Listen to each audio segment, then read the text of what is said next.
Greetings from Axanta ERP. This video we shall understand how to upload opening balances in Axanta ERP. So let's get started.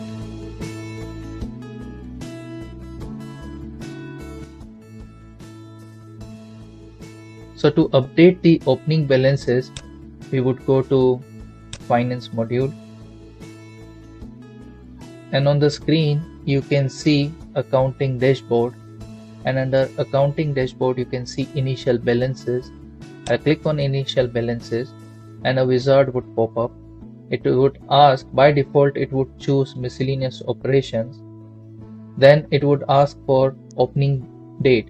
Opening date means this is the date as of which you are updating the balances, accounting balances in the system. So for this example, I have one balance sheet on the screen, you can see.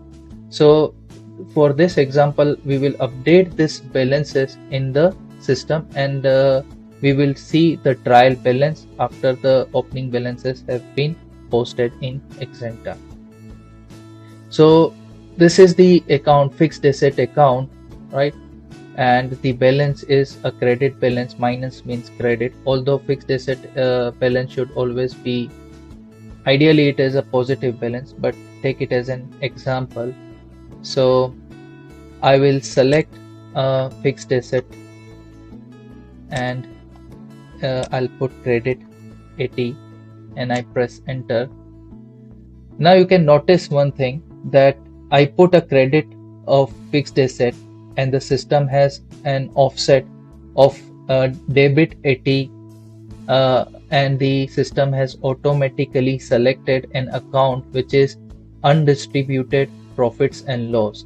So like this, I will keep entering the account and system would, whatever is the balance, it would offset into this particular account. Now let's take another account which is an inventory account, and here is the balance. So it's a debit balance, so I'll put it in debit side and I'll choose inventory account, and I can put in a label also, like this are opening balance as of 2000 let's say 17.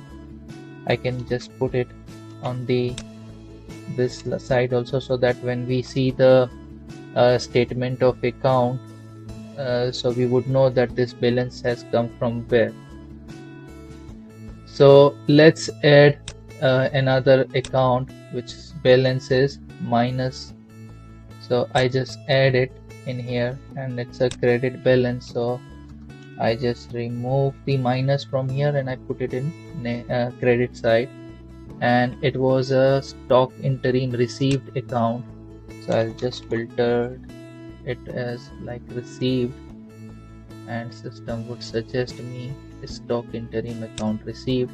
You can notice that this undistributed profits and losses, this account is automatically getting settled as and when I'm selecting and I'm entering the balances, right? So for example, now we have stock landed cost, which is a credit balance, so I'll put it in credit, remove the minus, and I'll choose landed cost. Then we can later change this label once for all. Then I choose cost price adjustment, which is a debit balance, so not here, press enter, adjustment, cost price adjustment, debit, enter. Then I go, this is delivered account,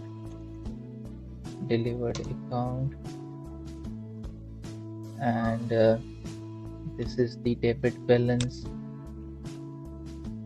So like that, I am taking a break here. Let me complete this exercise to save time for you guys, and then I come back with the once it is completed. So now I have updated the sheet, as you can see on the screen, and now you can see this undistributed profits and losses in on the credit side, and this Excel sheet also, if you see, there were this balance sheet had a profit and loss, which is a credit balance too, and all the balances I have updated in this initial balances wizard, and everything is perfectly okay. Now, one thing which I wanted to explain further is about the receivable and payable balances.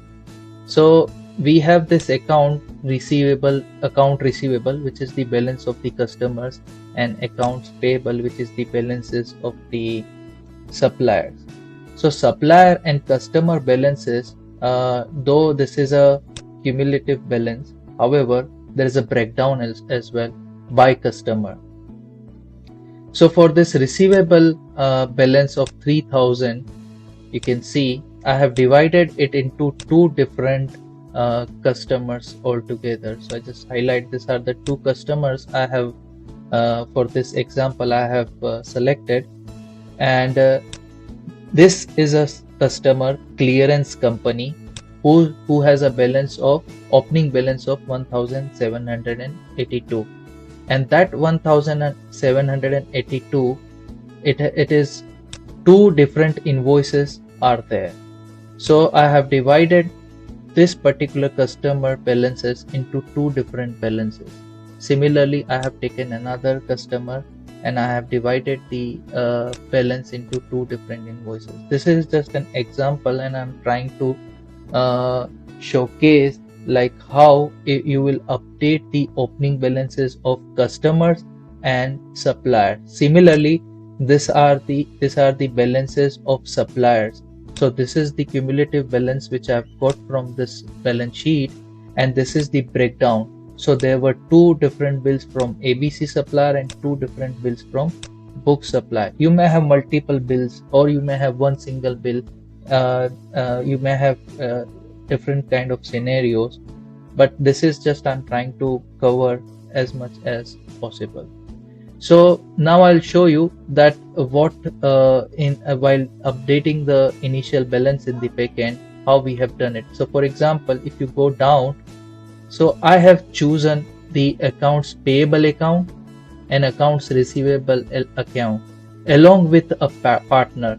So if you choose accounts payable, then you have an option to choose the supplier. So for this example, you can see ABC supplier, and in the comment I have put bill number 1.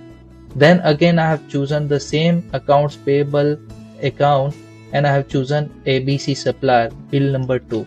So these two bills, you can see these two bills I have updated here with the balances.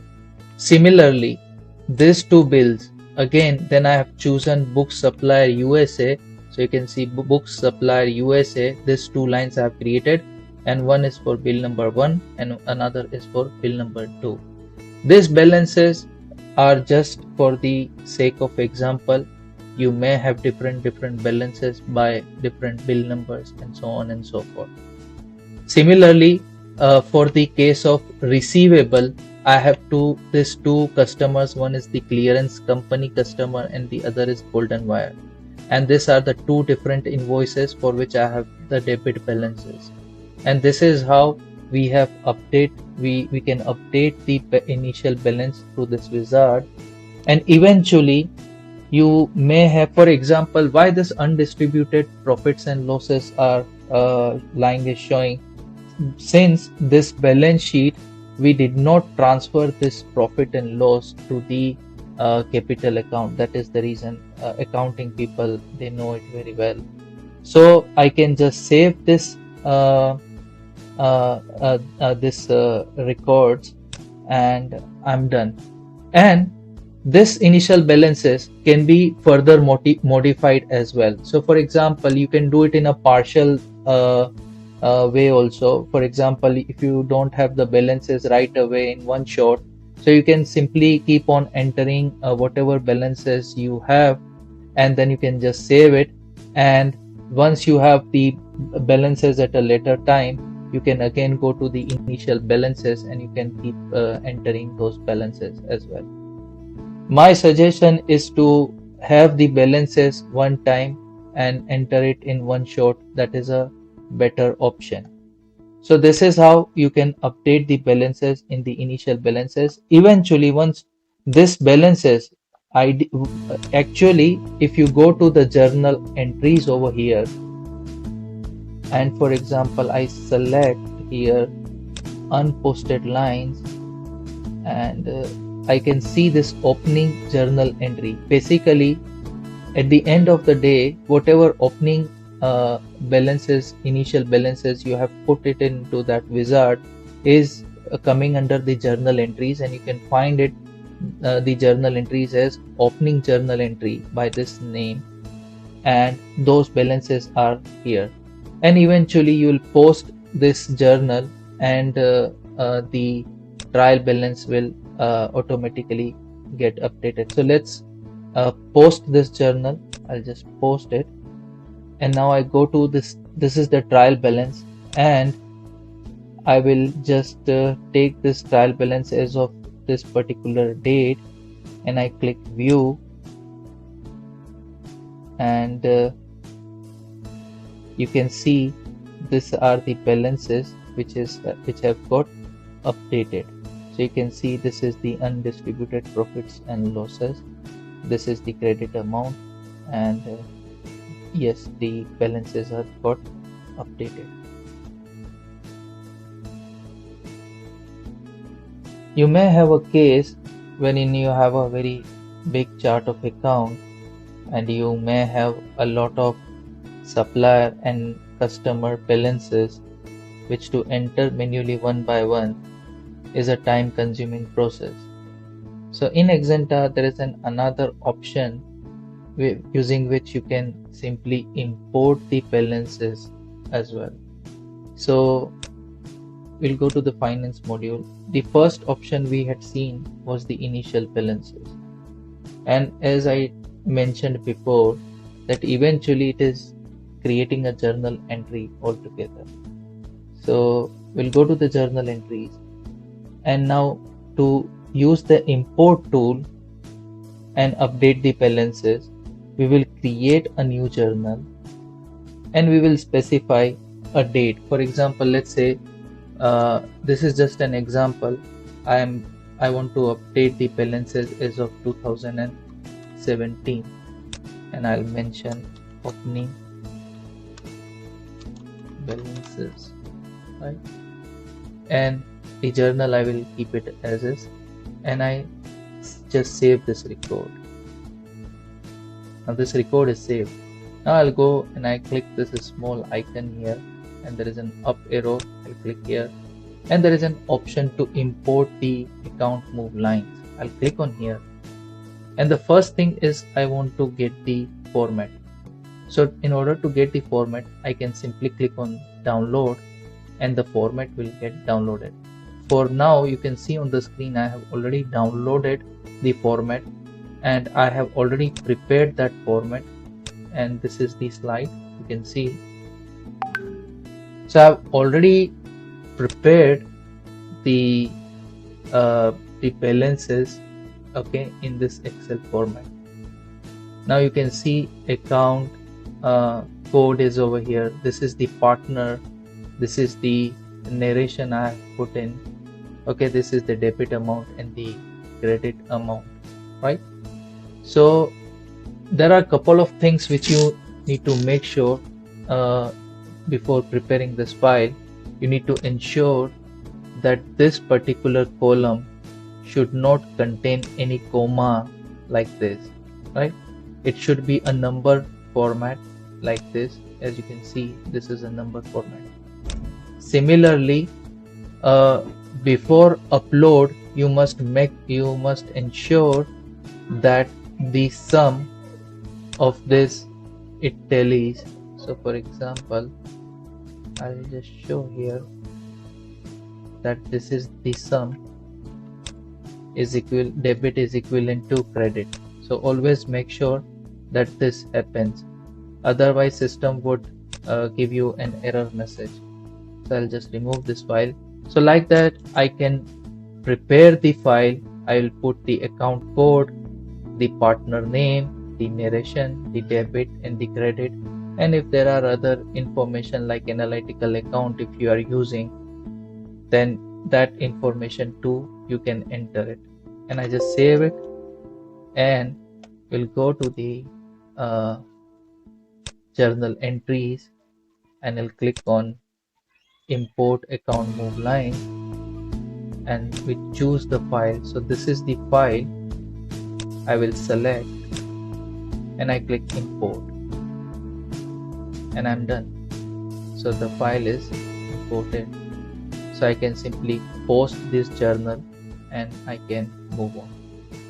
This format, this journal entry, this concept can be used not only for the opening balances, but on a regular basis. If you have a journal entry which has